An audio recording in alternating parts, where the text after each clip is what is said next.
ਸਤਿ ਸ਼੍ਰੀ ਅਕਾਲ ਜੀ। Punjabi radio USA ਦੇ ਜਿੰਨੇ ਵੀ ਸਰੋਤੇ ਸਾਡੇ ਸਾਰੇ ਹੀ AM ਸਟੇਸ਼ਨ, FM ਸਟੇਸ਼ਨ, ਘਰਾਂ ਦੇ ਵਿੱਚ ਰੇਡੀਓ ਸੈਟਸ ਦੇ ਰਾਹੀਂ, ਟੈਲੀਫੋਨ ਦੇ ਰਾਹੀਂ, ਫੇਸਬੁੱਕ, YouTube ਤੇ ਲਾਈਵ ਦੇਖ ਰਹੇ ਹੋ, ਸੁਣ ਰਹੇ ਹੋ, ਸਾਰਿਆਂ ਨੂੰ ਜੀ ਆਇਆਂ ਨੂੰ ਤੇ ਬਹੁਤ ਹੀ ਪਿਆਰ ਤੇ ਸਤਿਕਾਰ ਭਰੀ ਸਤਿ ਸ਼੍ਰੀ ਅਕਾਲ ਸਰੋਤਿਓ। ਅੱਜ ਮਾਰਚ ਦੀ 23 ਤਰੀਕ ਆ, ਦਿਨ ਬੁੱਧਵਾਰ ਆ ਤੇ ਤੁਹਾਡੇ ਲਈ ਅਪਡੇਟ ਕੈਲੀਫੋਰਨੀਆ ਪ੍ਰੋਗਰਾਮ ਲੈ ਕੇ ਹਾਜ਼ਰ ਹੋਏ ਆ। ਅੱਜ ਦੀਆਂ ਕੁਝ ਕੁ ਨੈਸ਼ਨਲ ਖਬਰਾਂ ਵੱਲ ਚੱਲੀਏ ਤੇ ਸਭ ਤੋਂ ਮਾੜੀ ਖਬਰ ਇਹ ਆ ਰਹੀ ਆ, ਮੈਡਲਾਈਨ ਐਲਬਰਾਈਟ ਜੋ ਕਿ ਰਹਿ ਚੁੱਕੇ US secretary of state C, feminist icon, ਉਹਨਾਂ ਦੀ ਮੌਤ ਹੋ ਗਈ ਆ। ਉਹ 84 ਸਾਲਾਂ ਦੇ ਸੀ। ਮੈਡਲਾਈਨ ਐਲਬਰਾਈਟ ਨਾਜ਼ੀਜ਼ ਦੇ ਕੰਟਰੋਲ ਦੇ ਵਿੱਚੋਂ ਭੱਜ ਕੇ ਅਮਰੀਕਾ ਦੇ ਵਿੱਚ ਆਏ ਸੀ ਜਦੋਂ ਉਹ ਬੱਚੇ ਸੀਗੇ। ਉਹਨਾਂ ਦਾ ਨੇਟਿਵ ਮੁਲਕ ਚੈਕੋਸਲੋਵਾਕੀਆ ਸੀ। ਵਰਲਡ ਵਾਰ 2 ਦੇ ਵਿੱਚ ਉਹ ਉੱਥੋਂ ਭੱਜ ਕੇ ਆਏ ਸੀ ਤੇ ਪਹਿਲੇ first female US secretary of state ਬਣੇ ਸੀ। ਸੋ ਲੇਟਰ ਉਹਨਾਂ ਦੀ ਲਾਈਫ ਦੇ ਵਿੱਚ ਉਹ ਪੌਪ ਕਲਚਰ, ਫੈਮਿਨਿਸਟ ਆਈਕਨ ਬਣੇ ਤੇ ਅੱਜ ਉਹਨਾਂ ਦੀ ਮੌਤ ਹੋ ਗਈ ਹੈਗੀ ਆ। ਉਹਨਾਂ ਦੀ ਫੈਮਿਲੀ ਨੇ ਟਵਿੱਟਰ ਦੇ ਉੱਤੇ ਦੱਸਿਆ ਵੀ ਮੈਡਲਿਨ ਐਲਬਰਾਈਟ ਨੂੰ ਕੈਂਸਰ ਸੀਗਾ, ਸੋ ਉਸ ਕਰਕੇ ਉਹਨਾਂ ਦੀ ਮੌਤ ਹੋ ਗਈ ਹੈਗੀ ਆ। ਬਹੁਤ ਸਾਰੇ ਲੀਡਰਸ, ਡਿਪਲੋਮੈਟਸ, ਅਕੈਡਮਿਕਸ ਉਹਨਾਂ ਨੂੰ ਟ੍ਰੇਲ ਬਲੇਜ਼ਰ ਕਰਕੇ ਜਾਣਦੇ ਸੀਗੇ। ਐਲਬਰਾਈਟ ਨੇ US ਅੰਬੈਸਡਰ ਯੂਨਾਈਟਿਡ ਨੇਸ਼ਨ ਨੂੰ ਸਰਵ ਕੀਤਾ ਸੀ 1993 ਤੋਂ ਲੈ ਕੇ 1997 ਤੱਕ, ਜਦੋਂ ਪ੍ਰੈਜ਼ੀਡੈਂਟ ਬਿਲ ਕਲਿੰਟਨ ਉਹਨਾਂ ਦਾ ਐਡਮਿਨਿਸਟ੍ਰੇਸ਼ਨ ਸੀਗਾ। ਉਹ ਤੋਂ ਬਾਅਦ ਫਿਰ ਉਹ ਪਹਿਲੇ ਫੀਮੇਲ ਸੈਕਟਰੀ ਆਫ ਸਟੇਟ ਬਣੇ ਤੇ ਉਹਨਾਂ ਨੇ 1997 ਤੋਂ ਲੈ ਕੇ 2001 ਤੱਕ ਆਪਣਾ ਰੋਲ ਅਦਾ ਕੀਤਾ। ਮੈਡਲਾਈਨ ਐਲਬਰਾਈਟ ਕਹਿੰਦੇ ਵੀ ਇੱਕ ਤਰ੍ਹਾਂ ਦੇ ਨਾਲ ਤਾਕਤ ਸੀ, ਫੋਰਸ ਸੀ, ਤੇ ਉਸ ਨੇ ਬਹੁਤ ਸਾਰੇ ਵੈਰੀਅਰਸ ਨੂੰ ਤੋੜਿਆ। US ਦੇ ਪ੍ਰੈਜ਼ੀਡੈਂਟ ਜੋ ਬਾਈਡਨ ਉਹਨਾਂ ਨੇ ਅੱਜ ਆਪਣੀ ਸਟੇਟਮੈਂਟ ਦਿੱਤੀ ਤੇ ਉਹਨਾਂ ਨੇ ਇਹ ਕਿਹਾ ਵੀ USA ਦੇ ਵਿੱਚ ਜਿਹੜੇ ਝੰਡੇ ਆ, ਫਲੈਗਸ ਆ, ਉਹ ਹਾਫ ਸਟਾਫ ਹੋਣਗੇ ਗਵਰਨਮੈਂਟ ਬਿਲਡਿੰਗਸ ਦੇ ਉੱਤੇ, ਇਨਕਲੂਡਿੰਗ ਅੰਬੈਸੀ ਦੇ ਵਿੱਚ ਮਾਰਚ 27 ਤੱਕ। ਸੋ ਇਹ ਮੈਡਲਾਈਨ ਐਲਬਰਾਈਟ ਉਹਨਾਂ ਦੀ ਜ਼ਿੰਦਗੀ ਦੇ ਬਾਰੇ ਕੁਛ ਕੁ ਗੱਲਾਂ ਮੈਂ ਤੁਹਾਡੇ ਨਾਲ ਸਾਂਝੀਆਂ ਕੀਤੀਆਂ ਹੈਗੀਆਂ ਆ। ਉਹਨਾਂ ਨੇ ਇੱਕ ਟਫ ਲਾਈਨ ਲਈ ਸੀ 1996 ਦੇ ਵਿੱਚ ਜਦੋਂ ਇਹ ਘਟਨਾ ਵਾਪਰੀ ਸੀ।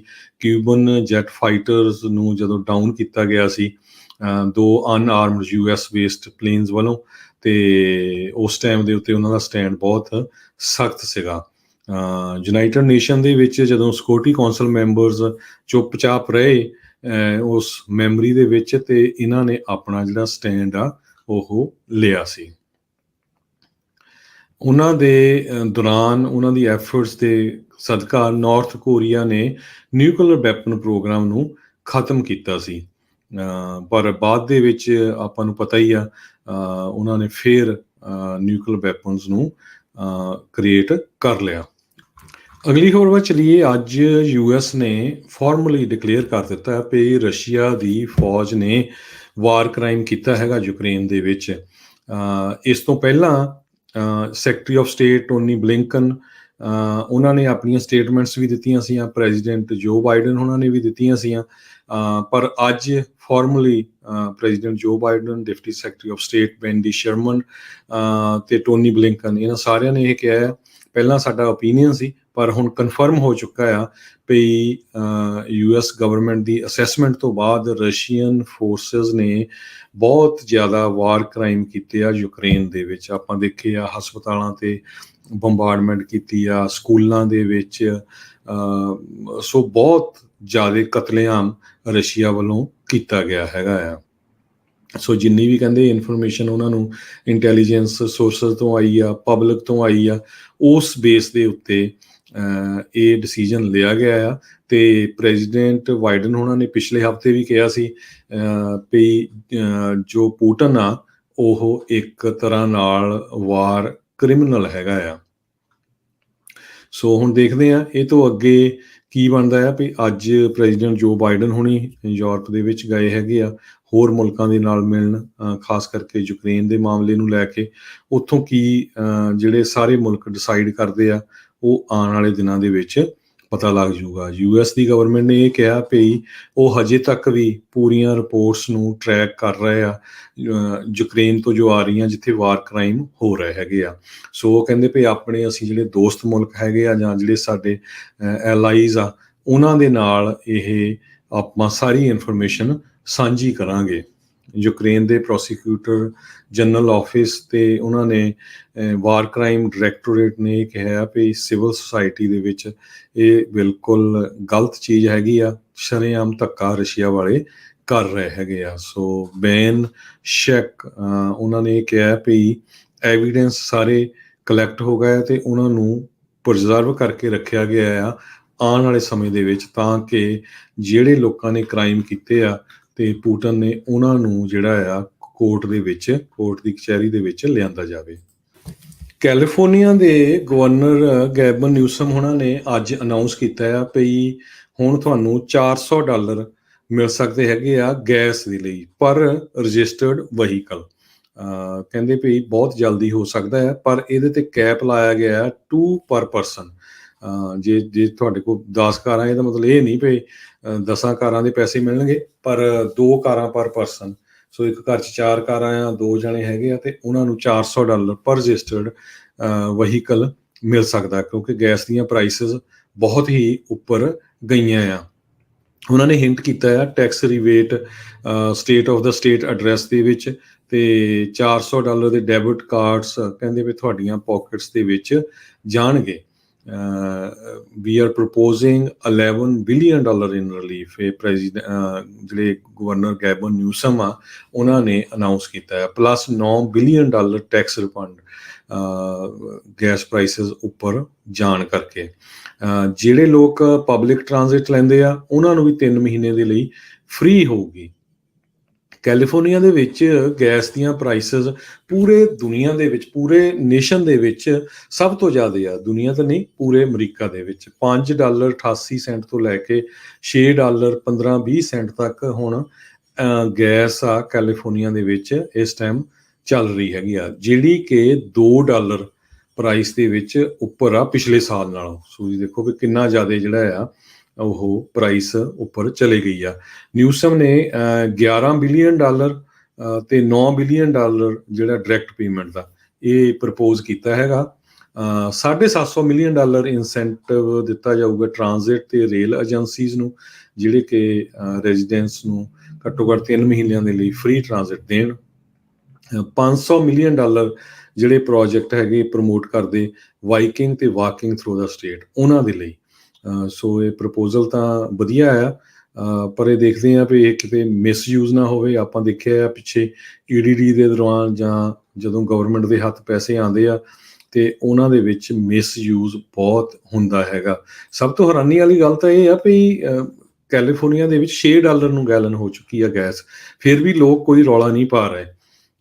ਤੇ ਈਵਨ ਦੋ ਬੈਰਲ ਦੀ ਪ੍ਰਾਈਸ ਥੱਲੇ ਚਲੇ ਗਈ ਆ, ਪਰ ਲੋਕਾਂ ਦੇ ਕੋਈ ਅਸਰ ਹੀ ਨਹੀਂ। ਲਾਸ ਐਂਜਲਸ ਦੇ ਵਿੱਚ ਜਿੱਥੇ ਕਿ 10 ਮਿਲੀਅਨ ਲੋਕ ਰਹਿੰਦੇ ਆ, ਲਾਸ ਐਂਜਲਸ ਕਾਉਂਟੀ ਵਾਲਾ ਜਿਹੜਾ ਏਰੀਆ ਆ, ਪੂਰੇ ਅਮਰੀਕਾ ਦਾ ਸਭ ਤੋਂ ਪੋਪੂਲਸ ਕਾਉਂਟੀ ਉਹ ਹੈਗੀ ਆ ਜਿੱਥੇ ਸਭ ਤੋਂ ਜ਼ਿਆਦਾ ਲੋਕ ਰਹਿੰਦੇ ਆ। ਉੱਥੇ $6.02 ਨੂੰ ਐਵਰੇਜ ਗੈਸ ਆ AAA ਦੇ ਮੁਤਾਬਕ। ਇਸੇ ਤਰ੍ਹਾਂ ਸੈਨ ਫਰਾਂਸਿਸਕੋ, ਸੈਨ ਡੀਗੋ, ਔਰੇਂਜ ਤੇ ਵੈਂਚਰਾ ਕਾਉਂਟੀ 'ਚ ਵੀ $6 ਦੇ ਕਰੀਬ ਗੈਸ ਹੈਗੀ ਆ। ਨੈਸ਼ਨਲੀ ਗੈਸ ਦੀ ਪ੍ਰਾਈਸ $4.24 ਆ AAA ਦੇ ਮੁਤਾਬਕ, ਤੇ ਇਹ ਘੱਟ ਹੋਈ ਆ ਨੈਸ਼ਨਲੀ। ਪਹਿਲਾਂ $4.33 ਸੀ, ਹੁਣ ਘੱਟ ਕੇ $4.24 ਹੋਈ ਆ। ਪਰ ਕੈਲੀਫੋਰਨੀਆ 'ਚ ਕਹਿੰਦੇ 1 ਸੈਂਟ ਵਧੀ ਆ, ਕੈਲੀਫੋਰਨੀਆ ਦੇ ਵਿੱਚ ਘਟੇ ਨਹੀਂ ਰਹੀ ਹੈਗੀ। ਸੋ ਦ ਮੇਨ ਰੀਜ਼ਨ ਪ੍ਰਾਈਸ ਦੀ ਡਿਸਪੈਰਿਟੀ ਇਹ ਵੀ ਆ ਵੀ ਹੋਲਸੇਲ ਗੈਸੋਲੀਨ ਮਾਰਕੀਟ ਡਿਫਰੈਂਟ ਆ ਯੂਨਾਈਟਿਡ ਸਟੇਟਸ ਦੇ ਵਿੱਚ, 2 ਕੈਲੀਫੋਰਨੀਆ ਦੇ ਵਿੱਚ ਆ, 1 ਪੈਸੀਫਿਕ ਨਾਰਥ ਵੈਸਟ ਤੇ ਆ, ਤੇ ਹੋਰ ਜਿਹੜੀਆਂ 4 ਆ ਉਹ ਪੂਰੇ ਮੁਲਕ ਦੇ ਵਿੱਚ ਸਪਰੈਡ ਆਊਟ ਹੁੰਦੀਆਂ ਆ। ਤੇ ਪਿਛਲੇ ਦਿਨਾਂ 'ਚ ਜਿਹੜੀ ਇੱਥੇ ਦੀ ਲੋਕਲ ਰਿਫਾਈਨਰੀ ਆ ਰਿਚਮੌਂਡ ਦੇ ਵਿੱਚ, ਉਹਨਾਂ ਦੇ ਕਾਮਿਆਂ ਨੇ ਵੀ ਜਿਹੜੀ ਸਟ੍ਰਾਈਕ ਕਰ ਦਿੱਤੀ ਹੈਗੀ ਆ। ਸੋ ਉਹਦਾ ਵੀ ਥੋੜ੍ਹਾ ਬਹੁਤਾ ਅਸਰ ਪ੍ਰਾਈਸ ਦੇ ਉੱਤੇ ਜਾਊਗਾ, ਜਿਹੜੀ ਰਿਫਾਈਨਰੀ ਮਾਰਟੀਨਸ ਕੈਲੀਫੋਰਨੀਆ ਦੇ ਵਿੱਚ ਹੈਗੀ ਆ। ਸੋ ਵੈਸਟ ਕੋਸਟ ਦੇ ਲਈ ਬਹੁਤ ਜ਼ਿਆਦਾ ਚੈਲੰਜਿੰਗ ਹੈਗਾ ਗੈਸ ਦੀ ਪ੍ਰਾਈਸ ਨੂੰ ਲੈ ਕੇ। ਹੋਪਫੁਲੀ ਜੋ $400 ਪਰ ਗੱਡੀ ਪਰ ਪਰਸਨ ਉਹ ਦੇਣਗੇ ਗੈਸ ਦਾ, ਸੋ ਉਹਦਾ ਜਿਹੜਾ ਕੁਛ ਨਾ ਕੁਛ ਫਾਇਦਾ ਹੋਊਗਾ। ਅਗਲੀ ਖਬਰ ਸਦਰਨ ਕੈਲੀਫੋਰਨੀਆ ਤੋਂ ਆ ਰਹੀ ਹੈ। ਕੈਲੀਫੋਰਨੀਆ ਦੇ ਪੁਲਿਸ ਨੇ ਇੱਕ ਮਾਊਂਟਨ ਲਾਇਨ ਨੂੰ ਫੜਿਆ ਜਦੋਂ ਉਹ ਹੇਅਰ ਸਲੂਨ ਵਾਲੀ ਬਿਲਡਿੰਗ ਦੇ ਵਿੱਚ ਐਂਟਰ ਹੋ ਰਿਹਾ ਸੀ। ਸੋ ਇਹ ਖਬਰ ਫਨੀ ਵੀ ਲੱਗਦੀ ਆ, ਪਰ ਇੱਕ ਤਰ੍ਹਾਂ ਨਾਲ ਡਰਾਉਣੀ ਵੀ ਹੈਗੀ ਆ ਵੀ ਮਾਊਂਟਨ ਲਾਇਨ ਸ਼ਰੇਆਮ ਘੁੰਮ ਰਿਹਾ ਸੀ ਤੇ ਵਾਲ ਕੱਟਣ ਵਾਲੀ ਦੁਕਾਨ ਦੇ ਵਿੱਚ ਐਂਟਰ ਹੋਣ ਲੱਗਾ ਸੀ। ਲੱਕਲੀ ਜਿਹੜੀ ਰਿਸੈਪਸ਼ਨਿਸਟ ਸੀਗੀ ਉਹ ਉਸ ਦੀ ਕੋਸ਼ਿਸ਼ ਸਦਕਾ ਉਸਨੇ ਡੋਰ ਬੰਦ ਕਰ ਲਿਆ ਤੇ ਜਿਹੜਾ ਮਾਊਂਟਨ ਲਾਇਨ ਸੀ ਉਹ ਐਂਟਰ ਨਹੀਂ ਕਰ ਸਕਿਆ। ਇਰਵਾਈਨ ਦੀ ਪੁਲਿਸ ਡਿਪਾਰਟਮੈਂਟ ਮੌਕੇ ਤੇ ਪਹੁੰਚੀ ਤੇ ਉਹਨਾਂ ਨੇ ਜਿਹੜੀ ਆ ਲਾਇਨ ਨੂੰ ਆਪਣੇ ਕੰਟਰੋਲ ਦੇ ਵਿੱਚ ਲੈ ਲਿਆ ਤੇ ਉਸ ਨੂੰ ਮਾਰਿਆ ਨਹੀਂ ਹੈਗਾ। ਤੇ ਉਸ ਤੋਂ ਬਾਅਦ ਉਸ ਲਾਇਨ ਨੂੰ ਵੈਟਰਨਰੀ ਹਸਪੀਟਲ ਦੇ ਵਿੱਚ ਲਿਜਾਇਆ ਗਿਆ ਹੈਗਾ, ਜਿੱਥੇ ਕਿ ਉਸ ਦਾ ਇਲਾਜ ਹੋਊਗਾ। ਉਸ ਤੋਂ ਬਾਅਦ ਕਹਿੰਦੇ ਫਿਰ ਇਸ ਲਾਇਨ ਨੂੰ ਜੰਗਲ ਦੇ ਵਿੱਚ ਛੱਡ ਦਿੱਤਾ ਜਾਊਗਾ। ਅਗਲੀ ਖਬਰ ਵੱਲ ਚੱਲੀਏ। ਜਿਹੜੀ ਜਨਰੇਸ਼ਨ ਜ਼ੀ ਆ ਉਹ ਕਹਿੰਦੇ ਵੀ ਉਹਨਾਂ ਨੇ ਆਲਰੇਡੀ ਹੁਣ ਏਰੀਏ ਦੇ ਵਿੱਚ ਵਾਪਸ ਆਉਣਾ ਸ਼ੁਰੂ ਕਰ ਦਿੱਤਾ ਹੈਗਾ। ਜਨਰੇਸ਼ਨ ਜ਼ੀ ਦੇ ਵਿੱਚ ਉਹ ਲੋਕਾਂ ਨੂੰ ਗਿਣਿਆ ਜਾਂਦਾ ਜਿਨ੍ਹਾਂ ਦਾ ਜਨਮ 1997 ਤੋਂ ਲੈ ਕੇ 2012 ਦੇ ਵਿੱਚ ਹੋਇਆ ਹੈਗਾ। ਰੀਅਲ ਸਟੇਟ ਦੀਆਂ ਲਿਸਟਿੰਗ ਫਰਮਸ ਇਹ ਕਹਿ ਰਹੀਆਂ ਰੈਂਟਲ ਐਪਲੀਕੇਸ਼ਨਸ ਇੱਕ ਵਾਰੀ ਫਿਰ 21% ਦੇ ਕਰੀਬ ਇਨਕਰੀਜ਼ ਹੋ ਗਈਆਂ ਸੈਨ ਫਰਾਂਸਿਸਕੋ ਬੇ ਏਰੀਏ ਦੇ ਵਿੱਚ, ਕਿਉਂਕਿ ਜਿਹੜੇ ਜੰਗ ਬੱਚੇ ਆ ਮੁੜ ਕੇ ਫਿਰ ਇਹਨਾਂ ਨੇ ਬੇ ਏਰੀਏ ਦੇ ਵਿੱਚ ਆਉਣਾ ਸ਼ੁਰੂ ਕਰ ਦਿੱਤਾ, ਕਿਉਂਕਿ ਕਰੋਨਾ ਵਾਇਰਸ ਦੇ ਦੌਰਾਨ ਕਈ ਪੇਰੈਂਟਸ ਦੇ ਕੋਲ ਚਲ ਗਏ ਸੀ ਜਾਂ out of Bay Area move ਹੋ ਗਿਆ ਸੀ। ਸੈਨੋਜ਼ੇ ਟੌਪ ਦੇ 10 ਸ਼ਹਿਰਾਂ ਦੇ ਵਿੱਚ ਆਇਆ ਜਿੱਥੇ ਜਨਰੇਸ਼ਨ ਜ਼ੀ ਵਾਲਿਆਂ ਨੇ ਰੈਂਟਲ ਐਪਲੀਕੇਸ਼ਨਾਂ ਭਰਨੀਆਂ ਸ਼ੁਰੂ ਕੀਤੀਆਂ ਹੈਗੀਆਂ। ਇਹਦੇ ਨਾਲ ਇੱਕ ਵਾਰੀ ਫਿਰ ਰੈਂਟ ਉੱਪਰ ਜਾਣਾ ਸ਼ੁਰੂ ਹੋ ਗਿਆ ਹੈਗਾ। ਪਹਿਲਾਂ ਬਹੁਤ ਸਾਰੀਆਂ ਅਪਾਰਟਮੈਂਟਸ ਸੈਨ ਫਰਾਂਸਿਸਕੋ ਦੇ ਵਿੱਚ ਖਾਲੀ ਹੋਈਆਂ ਸੀਆਂ, ਬੇ ਏਰੀਏ ਦੇ ਵਿੱਚ ਸੈਨੋਜ਼ੇ ਏਰੀਏ ਦੇ ਵਿੱਚ ਤਾਂ ਫਿਰ ਇੱਕ ਵਾਰੀ ਭਰ ਗਈਆਂ ਸੀਆਂ। ਕਹਿੰਦੇ ਕਿ ਅਕੋਰਡਿੰਗ ਟੂ ਰੈਂਟ ਕਾਫੀ ਸੈਨ ਫਰਾਂਸਿਸਕੋ ਉਹਨਾਂ ਨੇ 101% ਵਾਧਾ ਦੇਖਿਆ ਹੈਗਾ ਜਨਰੇਸ਼ਨ ਜ਼ੀ ਦੀਆਂ ਜੋ ਰੈਂਟਲ ਐਪਲੀਕੇਸ਼ਨਸ ਹੈਗੀਆਂ ਸਨ 2020 ਤੇ 2021 ਤੋਂ ਲੈ ਕੇ ਹੁਣ ਤੱਕ। ਸੋ ਕਹਿੰਦੇ ਵੀ ਪ੍ਰੋਫੈਸ਼ਨਲ ਜੌਬਾਂ ਇੱਥੇ ਹੈਗੀਆਂ, ਹਾਈ ਪੇਇੰਗ ਜੌਬਸ ਆ। ਇੱਕ ਵਾਰੀ ਫਿਰ ਉਹ ਵਾਪਸ ਆਉਣਾ ਸ਼ੁਰੂ ਹੋ ਗਏ ਆ ਬੇ ਏਰੀਏ ਦੇ ਵਿੱਚ ਤਾਂ ਕਿ ਹਾਈ ਪੇਇੰਗ ਜੌਬਸ ਕਰ ਸਕਣ। ਕੈਲੀਫੋਰਨੀਆ ਸਟੇਟ ਯੂਨੀਵਰਸਿਟੀ ਨੇ ਹੁਣ SAT ਤੇ ACT ਰਿਕੁਆਇਰਮੈਂਟ ਨੂੰ ਵੀ ਖਤਮ ਕਰ ਦਿੱਤਾ ਹੈਗਾ ਆ। ਸੋ ਇਹ move California State University board of trustees ਨੇ ਯੂਨੈਨਿਮਸਲੀ ਵੋਟ ਪਾ ਕੇ ਅਪਰੂਵ ਕੀਤਾ ਹੈਗਾ ਆ।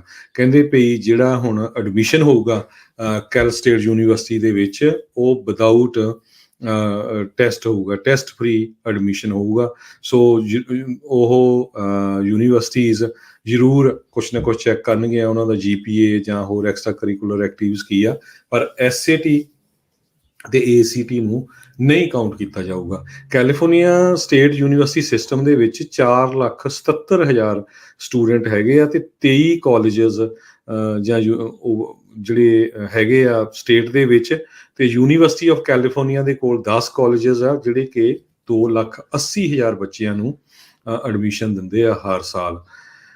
ਤੇ University of California board of regents ਨੇ ਪਿਛਲੇ ਸਾਲ ਵੋਟ ਕੀਤਾ ਸੀ ਸਟੈਂਡਰਡਾਈਜ਼ਡ ਟੈਸਟ ਨੂੰ ਐਲੀਮੀਨੇਟ ਕਰਨ ਦੇ ਲਈ। UC ਸਿਸਟਮ ਦੇ ਵਿੱਚੋਂ ਪਿਛਲੇ ਸਾਲ ਐਲੀਮੀਨੇਟ ਕਰ ਦਿੱਤਾ ਗਿਆ, ਜਿਹਦੇ ਵਿੱਚ ਈਵਨ UC ਬਰਕਲੇ UCLA ਵੀ ਸੀ। ਪਰ ਹੁਣ ਅੱਜ ਕੈਲੀਫੋਰਨੀਆ ਸਟੇਟ ਯੂਨੀਵਰਸਿਟੀ ਜਿਸ ਤਰ੍ਹਾਂ ਜਿੱਦਾਂ ਸੈਨੋਜ਼ੇ ਸਟੇਟ ਆ, ਫ੍ਰਿਜ਼ਨੋ ਸਟੇਟ ਆ, ਚੀਕੋ ਸਟੇਟ ਆ, ਇਹ ਉਹਨਾਂ ਸਾਰੀਆਂ ਜਿਹੜੀਆਂ ਕੈਲ ਸਟੇਟ ਯੂਨੀਵਰਸਿਟੀਜ਼ ਆ ਉਹਨਾਂ ਦੇ ਵਿੱਚ SAT ਤੇ ACT ਰਿਕੁਆਇਰ ਨਹੀਂ ਹੋਊਗਾ। ਸੋ ਇਹਦੇ ਨਾਲ ਐਕਟਿੰਗ ਕੈਲ ਸਟੇਟ ਸਿਸਟਮ ਦੇ ਚਾਂਸਲਰ ਸਟੀਵ ਰੈਲੀਆ ਉਹਨਾਂ ਨੇ ਇਸ ਡਿਸੀਜਨ ਦੀ ਜਿਹੜੀ ਆ ਸ਼ਲਾਘਾ ਕੀਤੀ ਆ। ਉਹਨਾਂ ਨੇ ਇਹ ਕਿਹਾ ਵੀ ਇਹਦੇ ਨਾਲ ਇੱਕ ਤਰ੍ਹਾਂ ਨਾਲ ਲੈਵਲ ਪਲੇਇੰਗ ਫੀਲਡ ਹੋਊਗਾ ਬੱਚਿਆਂ ਨੂੰ ਐਡਮਿਸ਼ਨ ਦੇ ਲੈਣ ਦੇ ਲਈ, ਹਾਈ ਕੁਆਲਿਟੀ ਕਾਲਜ ਡਿਗਰੀ ਦੇ ਲਈ ਵੱਖ-ਵੱਖ ਬੈਕਗਰਾਊਂਡ ਦੇ ਜਿਹੜੇ ਬੱਚੇ ਆ। ਸੋ ਜਦੋਂ ACT ਜਾਂ SAT ਐਗਜ਼ਾਮ ਹੁੰਦੇ ਸੀ, ਬਹੁਤ ਸਾਰੇ ਪ੍ਰਾਈਵੇਟ ਕੋਚਿੰਗ ਸੈਂਟਰ ਆ, ਜਿਹੜੇ ਲੋਕ ਅਮੀਰ ਹੈਗੇ ਆ ਉਹ ਤਾਂ ਕਾਫੀ ਪੈਸੇ ਦੇ ਕੇ ਆਪਣੇ ਨਿਆਣਿਆਂ ਨੂੰ ਜਿਹੜੇ ਆ ਉਹਨਾਂ ਕਲਾਸਿਸ ਦੇ ਵਿੱਚ ਪਾ ਕੇ ਕੋਚਿੰਗ ਕਰਾ ਸਕਦੇ ਸੀ। ਪਰ ਜਿਹੜੀ ਮਿਨੋਰਟੀ ਆ ਜਾਂ ਲੋ ਇਨਕਮ ਲੈਵਲ ਦੇ ਕਾਲਜ ਐਪਲੀਕੈਂਟਸ ਆ, ਉਹਨਾਂ ਨੂੰ ਡਿਸਐਡਵਾਂਟੇਜ ਹੁੰਦਾ ਸੀ। ਸੋ ਉਹਨਾਂ ਦੇ ਐਡਮਿਸ਼ਨ ਦੇ ਲਈ ਇੱਕ ਤਰ੍ਹਾਂ ਨਾਲ ਇਹ ਰੁਕਾਵਟ ਹੁੰਦੀ ਸੀ ਵੀ ਯਾਰ ਉਹ ਸਕੋਰ ਤਾਂ ਉਹਨਾਂ ਦੇ ਘੱਟ ਹੈਗੇ ਆ ਤੇ ਉਹਨਾਂ ਨੂੰ ਐਡਮਿਸ਼ਨ ਨਹੀਂ ਮਿਲਦਾ। ਸੋ ਇਹ ਸਾਰਾ ਕੁਛ ਉਸੇ ਦੇ ਮੱਦੇ ਨਜ਼ਰ ਰੱਖਿਆ ਗਿਆ ਹੈਗਾ ਆ। ਕਹਿੰਦੇ ਪਈ ਪੈਂਡੇਮਿਕ ਦੇ ਦੌਰਾਨ 1800 ਦੇ ਕਰੀਬ ਕਾਲਜਸ ਤੇ ਯੂਨੀਵਰਸਿਟੀ, ਜਿਹੜਾ ਕਿ 80% US ਦੀ 4 ਈਅਰ ਕੈਂਪਸ ਬਣਦੇ ਆ, ਉਹਨਾਂ ਨੇ ਟੈਸਟ ਨੂੰ ਆਪਸ਼ਨਲ ਕਰਤਾ ਸੀ ਜਾਂ ਸਕੋਰ ਫ੍ਰੀ ਪਾਲਿਸੀਜ਼ ਕਰ ਦਿੱਤੀਆਂ ਸੀਗੀਆਂ ਪਿਛਲੇ 2 ਸਾਲਾਂ ਦੇ ਦੌਰਾਨ। ਜੋ ਡਿਸੀਜਨ ਕੈਲ ਸਟੇਟ ਤੇ University of California college system ਨੇ ਇਹ ਕੀਤਾ ਹੈ ਵੀ ਪਰਮਾਨੈਂਟਲੀ ਅਸੀਂ ਇਹ ਬੈਨ ਕਰਨ ਜਾ ਰਹੇ ਹਾਂ। ਐਕਚੁਅਲੀ ਹੈ ਤਾਂ ਇਹ ਵੀ ਇੱਕ ਤਰ੍ਹਾਂ ਦੇ ਨਾਲ ਬਿਜ਼ਨਸ ਹੀ ਸੀ, ਕਿਉਂਕਿ ਕਈ ਵਾਰ ਲੋਕ 2-2 3-3 ਵਾਰ ਵੀ ਟੈਸਟ ਦਿੰਦੇ ਸੀ। ਕਿੰਨੇ ਕੋਚਿੰਗ ਸੈਂਟਰ ਹੁੰਦੇ ਸੀ ਜਿਹੜੇ ਬੱਚਿਆਂ ਦੀ ਇਹਨਾਂ ਸੈਂਟਰਾਂ ਦੇ ਵਿੱਚ ਤਿਆਰੀ ਕਰਾਉਂਦੇ ਸੀ। ਕਹਿੰਦੇ ਕਈ ਵਾਰੀ ਬੱਚਿਆਂ ਦਾ ਸਕੋਰ ਜਿਹੜਾ ਉਹਨਾਂ ਦਾ GPA ਆ 4.0 ਵੀ ਹੁੰਦਾ ਸੀ, ਪਰ SAT ਦੇ ਵਿੱਚ ਘੱਟ ਆ ਗਿਆ ਸਕੋਰ ਜਾਂ ਉਹ ਮਿਸ ਕਰ ਗਏ ਤੇ ਉਹਨਾਂ ਨੂੰ ਐਡਮਿਸ਼ਨ ਨਹੀਂ ਮਿਲਦਾ ਸੀ। ਸੋ ਇਹ ਇੱਕ ਵਧੀਆ ਡਿਸੀਜਨ ਕੈਲ ਸਟੇਟ ਦੇ ਟਰਸਟੀਜ਼ ਆ ਉਹਨਾਂ ਵੱਲੋਂ ਲਿਆ ਗਿਆ ਹੈ। ਅਗਲੀ ਖਬਰ ਵੱਲ ਚਲੀਏ। ਕੈਲੀਫੋਰਨੀਆ ਦੇ ਵਿੱਚ ਪਹਿਲੀ ਵਾਰੀ ਜੱਜ ਪੈਟਰੀਸ਼ੀਆ ਗੁਏਰੋ, ਸਪੈਨਿਸ਼ ਮੂਲ ਦੀ, ਲਟੀਨਾ ਮੂਲ ਦੀ ਜੱਜ ਨੂੰ ਸੁਪਰੀਮ ਕੋਰਟ ਦਾ ਜਿਹੜਾ ਜੱਜ ਆ ਉਹ ਚੁਣਿਆ ਗਿਆ ਹੈਗਾ। ਕਹਿੰਦੇ ਪਈ ਇਮੀਗ੍ਰੈਂਟਸ ਪੇਰੈਂਟਸ ਦੀ ਇਹ ਬੱਚੀ ਇੰਪੀਰੀਅਲ ਵੈਲੀ ਦੇ ਵਿੱਚ ਇਸਨੇ ਗਰੋ ਅਪ ਕੀਤਾ। ਸੈਨ ਡਿਏਗੋ ਅਪੀਲ ਕੋਰਟਸ ਦੇ ਵਿੱਚ ਜੱਜ ਹੈਗੇ ਇਸ ਵਾਰ। ਹੁਣ ਉਹਨਾਂ ਨੂੰ ਕੈਲੀਫੋਰਨੀਆ ਦੀ ਸੁਪਰੀਮ ਕੋਰਟ ਲਈ ਚੁਣਿਆ ਗਿਆ ਹੈ। ਮੈਕਸੀਕਨ ਇਮੀਗ੍ਰੈਂਟਸ ਇਹਨਾਂ ਦੇ ਉਹਨਾਂ ਦੀ ਬੱਚੀ ਆ। ਜਸਟਿਸ ਪੈਟਰੀਸ਼ੀਆ ਗੁਏਰੋ ਨੂੰ 3-0 ਦੇ ਮੁਕਾਬਲੇ ਵੋਟ ਦੇ ਨਾਲ ਕਮਿਸ਼ਨ ਔਨ ਜੁਡੀਸ਼ੀਅਲ ਅਪਾਇੰਟਮੈਂਟਸ ਨੇ ਅਪਰੂਵ ਕਰ ਦਿੱਤਾ ਹੈਗਾ। 50 ਸਾਲਾਂ ਦੀ ਜਸਟਿਸ ਗੁਏਰੋ ਐਗਰੀਕਲਚਰ ਇੰਪੀਰੀਅਲ ਵੈਲੀ ਦੇ ਵਿੱਚ ਗਰੋ ਅਪ ਕੀਤਾ ਤੇ ਉਹਨਾਂ ਨੇ ਉੱਥੇ ਫਿਰ ਐਜ਼ ਏ ਪ੍ਰੋਸੀਕਿਊਟਰ ਕੰਮ ਕੀਤਾ, ਫਿਰ ਇੱਕ ਲਾ ਫਰਮ ਦੇ ਵਿੱਚ ਪਾਰਟਨਰ ਤੇ ਫਿਰ ਸੁਪੀਰੀਅਰ ਕੋਰਟ ਜੱਜ ਤੇ state the 4th district court of appeal ਦੇ ਵਿੱਚ। ਸੋ ਹੁਣ ਉਹਨਾਂ ਨੂੰ ਸੁਪਰੀਮ ਕੋਰਟ ਦੀ ਜੱਜ ਅਪੁਆਇੰਟ ਕੀਤਾ ਗਿਆ ਹੈ ਤੇ ਉਹਨਾਂ ਨੂੰ ਸਹੁੰ ਆਉਣ ਵਾਲੇ ਸੋਮਵਾਰ ਨੂੰ ਗਵਰਨਰ ਗੈਬਨ ਨਿਊਸਮ ਹੋਣਾ ਵੱਲੋਂ ਚੁਕਾਈ ਜਾਊਗੀ। ਕਹਿੰਦੀ ਵੀ ਮੈਂ ਆਪਣੇ ਗ੍ਰੈਂਡ ਪੇਰੈਂਟਸ ਤੇ ਪੇਰੈਂਟਸ ਦੇ ਮੋਢਿਆਂ ਦੇ ਉੱਤੇ ਪਲੇ ਕਰਕੇ ਫੀਲਡ ਦੇ ਵਿੱਚ ਗਰੋ ਅਪ ਹੋਈ ਹਾਂ। ਸੋ ਬਹੁਤ ਹੀ ਇੱਕ ਸਧਾਰਨ ਪਰਿਵਾਰ ਵਿੱਚੋਂ ਰਾਈਜ਼ ਕਰਕੇ ਸੁਪਰੀਮ ਕੋਰਟ ਦੀ ਜਸਟਿਸ ਪੈਟਰੀਸ਼ੀਆ ਗੁਏਰੋ ਬਣ ਜਾ ਰਹੇ ਹੈਗੇ ਆ। ਸਟੇਟ ਬਾਰ ਕਮਿਸ਼ਨ ਜੋ ਕਿ ਜੁਡੀਸ਼ੀਅਲ ਨੋਮੀਨੀ ਵੈਲੂਏਸ਼ਨ ਦੇ ਉੱਤੇ ਹੈਗਾ, ਉਹਨਾਂ ਨੇ ਇਹ ਦੱਸਿਆ ਵੀ ਜਸਟਿਸ ਗੁਏਰੋ ਐਕਸੈਪਸ਼ਨਲੀ ਬਹੁਤ ਜ਼ਿਆਦਾ ਕੁਆਲੀਫਾਈਡ ਹੈਗੀ ਆ ਸਟੇਟ ਦੀ ਹਾਈਐਸਟ ਕੋਰਟ ਦੇ ਲਈ। ਸੋ ਉਹਨਾਂ ਨੂੰ ਕਾਫੀ ਜ਼ਿਆਦਾ ਜਿਹੜੀ ਆ ਸਪੋਰਟ ਮਿਲੀ ਹੈਗੀ ਆ। ਇਸ ਟਾਈਮ ਕੋਰਟ ਦੇ 7 ਮੈਂਬਰ ਆ, ਉਹਨਾਂ ਦੇ ਵਿੱਚੋਂ 5 ਨੋਮੀਨੇਟ ਡੈਮੋਕ੍ਰੇਟਸ ਨੇ ਕੀਤੇ ਆ ਤੇ 2 ਰਿਪਬਲਿਕਨਸ ਨੇ ਕੀਤੇ ਹੈਗੇ ਆ। ਜਸਟਿਸ ਗੁਏਰੋ ਹੁਣ ਸੁਪਰੀਮ ਕੋਰਟ ਦੇ ਜੱਜ ਕੁਇਲਰ ਜੋ ਜੱਜ ਹੈਗੇ ਆ ਉਹ ਸਟੈਪ ਡਾਊਨ ਕਰ ਰਹੇ ਆ, ਉਹਨਾਂ ਦੀ ਜਗ੍ਹਾ ਦੇ ਉੱਤੇ ਬਣ ਜਾ ਰਹੇ ਆ। ਜੋ ਜੱਜ ਕੁਇਲਰ ਸਟੈਪ ਡਾਊਨ ਕਰ ਰਹੇ ਆ ਉਹ ਪ੍ਰੈਜ਼ੀਡੈਂਟ ਬਣ ਜਾ ਰਿਹਾ ਕਾਰਨੇਜੀ ਐਂਡੋਮੈਂਟ ਫਾਰ ਇੰਟਰਨੈਸ਼ਨਲ ਪੀਸ ਦੇ। ਤੇ ਜੱਜ ਕੁਇਲਰ ਹੋਣਾ ਨੂੰ ਵੀ ਆਪਣੇ ਗਵਰਨਰ ਗੈਬਨ ਨਿਊਸਮ ਹੋਣਾ ਨੇ ਜਿਹੜਾ ਆ ਨੋਮੀਨੇਟ ਕੀਤਾ ਸੀ। ਅਗਲੀ ਖਬਰ ਵੈਦਰ ਦੇ ਸੰਬੰਧ ਦੇ ਵਿੱਚ ਹੈ। ਸੈਨ ਫਰਾਂਸਿਸਕੋ ਬੇ ਏਰੀਏ ਦੇ ਵਿੱਚ ਈਵਨ ਦੋ ਅੱਜ ਰੈਕਡ ਬ੍ਰੇਕਿੰਗ ਟੈਂਪਰੇਚਰ ਸੀ, ਬਹੁਤ ਗਰਮੀ ਸੀ, ਪਰ ਆਉਣ ਵਾਲੇ ਦਿਨਾਂ ਦੇ ਵਿੱਚ ਸ਼ਿਫਟ ਸਾਰਾ ਕੁਝ ਹੋ ਸਕਦਾ ਹੈ। ਕਹਿੰਦੇ ਪਈ ਮੀਂਹ ਆ ਸਕਦਾ, ਸਟਾਰਮ ਆ ਸਕਦਾ। ਇਨੀਸ਼ੀਅਲ ਸਟਾਰਮ ਦੇ ਮੁਤਾਬਕ 0.2 ਤੋਂ ਲੈ ਕੇ 0.5 ਇੰਚ ਤੱਕ ਮੀਂਹ ਸੰਡੇ ਜਾਂ ਮੰਡੇ ਨੂੰ 2 ਦਿਨ ਪੈ ਸਕਦਾ ਹੈਗਾ ਆ। ਮੀਟਰੋਲੋਜਿਸਟ ਰੋਜਰ ਗੈਸ ਇਹ ਉਹਨਾਂ ਨੇ ਦੱਸਿਆ ਵੀ ਇਹ ਚੇਂਜਸ ਸਾਰੀਆਂ ਆਉਣ ਵਾਲੇ ਦਿਨਾਂ ਦੇ ਵਿੱਚ ਆ ਰਹੀਆਂ ਹੈਗੀਆਂ ਆ। ਸੋ ਵੈਦਰ ਅੱਜ ਕੱਲ੍ਹ ਬੜਾ ਖਰਾਬ ਕਰ ਰਿਹਾ। ਇੱਕਦਮ ਠੰਡ ਹੁੰਦੀ ਆ, ਫਿਰ ਗਰਮੀ ਹੋ ਜਾਂਦੀ ਆ। ਹੁਣ ਖਬਰ ਇਹ ਆ ਰਹੀ ਆ ਵੀ ਬੇ ਏਰੀਏ ਦੇ ਵਿੱਚ ਮੀਂਹ ਆ ਰਿਹਾ ਹੈਗਾ। ਸੈਚਰਡੇ ਨੂੰ ਸ਼ੁਰੂ ਹੋ ਸਕਦਾ ਤੇ ਸੰਡੇ ਨੂੰ ਜ਼ਿਆਦਾ ਪਊਗਾ ਤੇ ਮੰਡੇ ਨੂੰ ਹੋਰ ਵੀ ਜ਼ਿਆਦਾ ਜਿਹੜਾ ਮੀਂਹ ਆ ਉਹ ਪਊਗਾ। ਅਗਲੀ ਗੱਲਬਾਤ ਜੇ ਆਪਾਂ ਇਕੋਨਮੀ ਦੀ ਕਰੀਏ, ਸਟਾਕ ਮਾਰਕੀਟ ਦੀ ਕਰੀਏ। ਅੱਜ ਸਟਾਕ ਮਾਰਕੀਟ ਦੇ ਵਿੱਚ S&P ਇੰਡੈਕਸ 55.37 ਡਾਊਨ ਗਿਆ, ਲਗਭਗ 1.23%। ਡਾਓ ਜੋਨ ਇੰਡਸਟਰੀਅਲ 448.96 ਡਾਊਨ ਗਿਆ, ਉਹ ਜੋ ਕਿ 1.29% ਬਣਦਾ। ਨੈਸਡੈਕ 186.21 ਜੋ ਕਿ 1.32% ਬਣਦਾ, ਉਹ ਡਾਊਨ ਗਿਆ ਹੈਗਾ ਆ। ਕਰੂਡ ਆਇਲ 114.37 ਤੇ ਥੋੜ੍ਹਾ ਜਿਹਾ ਡਾਊਨ ਗਿਆ। ਗੋਲਡ $9.80 ਅਪ ਗਿਆ, 1947.10 ਤੇ ਗੋਲਡ ਦੀ ਜਿਹੜੀ ਪ੍ਰਾਈਸ ਇਸ ਟਾਈਮ ਹੈਗੀ ਆ। ਸੋ ਸਟਾਕ ਮਾਰਕੀਟ ਵੀ ਕਾਫੀ ਸ਼ੇਕੀ ਚੱਲ ਰਹੀ ਹੈਗੀ ਆ। $1 ਦੀ ਕੀਮਤ ਕੈਨੇਡਾ ਦੇ $1 ਤੇ 26 ਸੈਂਟ ਦੇ ਬਰਾਬਰ ਰਹੀ ਆ। $1 ਦੀ ਕੀਮਤ ਇੰਡੀਆ ਦੇ 76 ਰੁਪਏ ਤੇ 55 ਪੈਸੇ ਦੇ ਬਰਾਬਰ ਰਹੀ ਆ। ਸੋ ਇੱਥੇ ਹੀ ਆਪਣਾ ਅੱਜ ਦਾ ਅਪਡੇਟ ਕੈਲੀਫੋਰਨੀਆ ਪ੍ਰੋਗਰਾਮ ਸਮਾਪਤ ਹੁੰਦਾ। ਕੱਲ੍ਹ ਨੂੰ ਸਵੇਰ ਨੂੰ ਆਪਾਂ ਅਪਡੇਟ ਅਮਰੀਕਾ ਪ੍ਰੋਗਰਾਮ ਲੈ ਕੇ ਆਵਾਂਗੇ, ਜਿਹਦੇ ਵਿੱਚ ਟਰੱਕਿੰਗ ਇੰਡਸਟਰੀ ਨੂੰ ਲੈ ਕੇ ਕੀ ਕੁਝ ਹੋ ਰਿਹਾ ਆ ਉਹ ਤੁਹਾਡੇ ਨਾਲ ਅਪਡੇਟਸ ਕਰਾਂਗੇ। ਸੋ ਇੱਥੇ ਹੀ ਸਰੋਤਿਆਂ ਤੋਂ ਇਜਾਜ਼ਤ ਲੈਂਦੇ ਹਾਂ। ਮੇਰੇ ਹਰਜੋਤ ਸਿੰਘ ਖਾਲਸਾ ਵੱਲੋਂ ਸਾਰੇ ਹੀ ਪੰਜਾਬੀ ਰੇਡੀਓ USA ਦੇ ਸਰੋਤਿਆਂ ਨੂੰ ਬਹੁਤ ਹੀ ਪਿਆਰ ਤੇ ਸਤਿਕਾਰ ਭਰੀ ਸਤਿ ਸ਼੍ਰੀ ਅਕਾਲ ਤੇ ਸੁਣਦੇ ਰਹੋ ਪੰਜਾਬੀ ਰੇਡੀਓ USA।